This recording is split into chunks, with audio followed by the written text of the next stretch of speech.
In chapter 2, your book talked about business growth strategies, so I thought I'd spend a minute or two just talking a little bit about business growth strategies.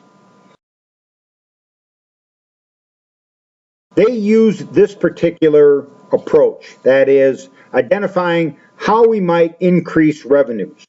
We could take our current products and do a better job of marketing them to existing products. This is called a market penetration strategy. A lot of companies do this. The idea would be to do a better job of marketing their current products to current customers. An example of this might be eBay, where they're trying to get back their market share that they've lost to the competition. A second approach would be market development. This is where we take our existing products and we market them to new products. Typically, this might be the example of In-N-Out Burger moving further east, setting up franchises in east of the Mississippi, for instance. And of course, this is basically the same In-N-Out Burger strategy. It's simply looking at new markets. A third approach would be product development. And product development is new products being marketed to existing customers. And so this might be something like In-N-Out Burger offering new products on their menu. Of course, the idea would be, so they might add chicken to their menu, or they might add, I don't know, blueberry pie to their menu. And of course, the argument would be that this is an example of trying to develop new products to market to existing customers. And then the final approach is what's called a diversification approach. This is the most risky for companies, and so you don't see this happen very often. This is where a company designs a brand new product for a brand new market.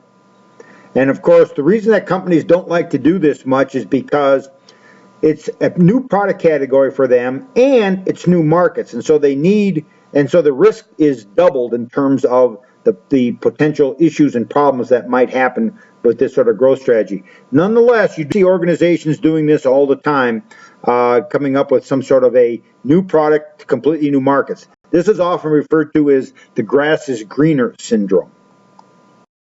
Ben and Jerry's and saying Ben and Jerry's revenue could be revenue strategy, growth strategy could be one of four areas: market development, market penetration, product development, or diversification. And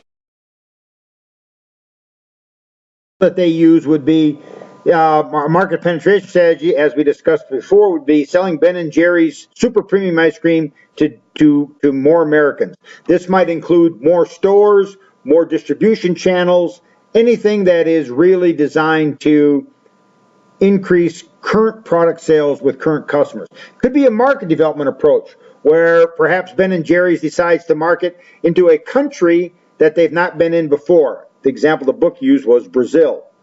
A product development strategy would be developing new products that Ben and Jerry's might sell. For instance, children's clothing line under the Ben and Jerry's brand to Americans.